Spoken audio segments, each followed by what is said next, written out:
Яңалыклар программасын дәвам итәбез. Дәрвишләр бистәсе балалар иҗат үзәгендә беренче тапкыр Рәдиф Гаташ исемендәге фәнни-гамәли республика конференциясе узды. Тулырак мәгълүмат алдагы язмада. Мин дөньяга хисләрем һәм мәхәббәт аша карыйм дип аталган конференция нәкъ Рәдиф Гаташча оештырылган үзәктә иҗат һәм мәхәббәт. Мин biraz яраклашканмын икән мәктәпләрдән, укытучылардан, тәрбиячеләрдән бераздан читтәрәк йөрим икән соңгы елларда дигән уйга килдем. Чөнки бу аларның язганнары шул кадәр әдәбиятны, шигъриятны аңлау белән шул кадәр аерылып тора ки, без хәзер язучылар даирәсендә үзара бер-беребез белән сөйләшеп, күнегеп беткәнбез ахыры, тәнкыйтьчеләргә дә, башкаларга, журналистлар белән. Менә монда чын мәгънәсендә мәктәптә укучыларны тәрбияли торган, һәм билем бирә торган, һәм матурлык фәнне, һәм шигърият фәнне алып керә торган укытучыларыбыз искиткечкән безнең милли тәрбия, милли әдәбият, шигърият дәресләре бирәләр икән. Беренче республика фәнни-гамәли тикшеренү һәм иҗади эшләр конференциясе оештырылды.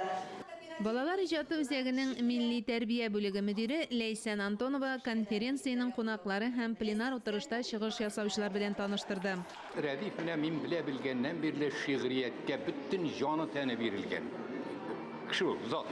Һәм аның өчен ул теге ничек гадәти шөгыль генә түгел, шушы шигърият аркылы, поэзия аркылы ул үз халкына хезмәт итә торган зат. Үз халкын менә алга җибәрәсе, аны паклыйсы килә, аны кешелекле итәсе килә.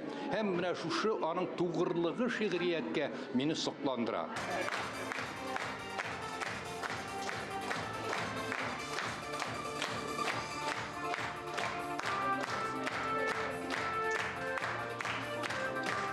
Шагыйрьнең иҗатында кулъяулык символикасы аерым урын алып торганга, конференциянең халкым күңеленең бер төседер бу яулык дип аталган секциясе кулъяулык чигүгә багышланган. Бу яшь буынга борынгы йолаларыбызны өйрәтү өчен махсус эшләнде ди оештыручылар. Бу конференция үзенчә кабатланмас һәм оригиналь дип әйтергә кирәк, чөнки ул аның исемендә үк чагыла, ул фәнни-гамәли конференция гына түгел, иҗади эшләр белән, тикшеренү эшләре белән алып барылган конференция. Монда менә кулъяулыклар да чиктеләр, монда Рәдиф Гаташның хезмәтләрен дә анализладылар. Шулай ук татар әдәбияты, татар шигърияте, татар журналистикасына кагылышлы фәнни хезмәтләр дә булды. Ягъни менә шундый төрле яклы. Рәдиф Гаташның иҗатын үз итеп килүчеләр арасында сәнгать әһелләре дә бар иде.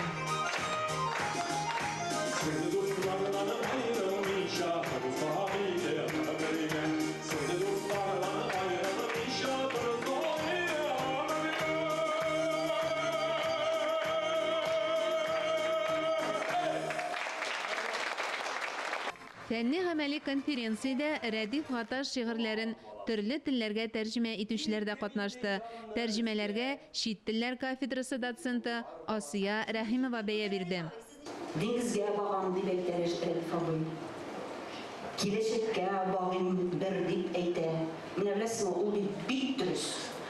Менә телнең сүзнең килеп чыгышының ниндидер нечкәлеген җирәге белән сизә алам. Беренче тапкыр гына үткәрелсә дә, конференциянең эше нәтиҗәле булды. Конференциядә катнашучыларның фәнни һәм иҗади эшләре тупланган җыентыктан тыш, укытучылар тарафыннан Рәдиф Гаташка багышлап шигъри әлифба да әзерләнгән иде. Мөршидә Җиһан, Ирек Хәмидуллин, Татарстан яңалыклары.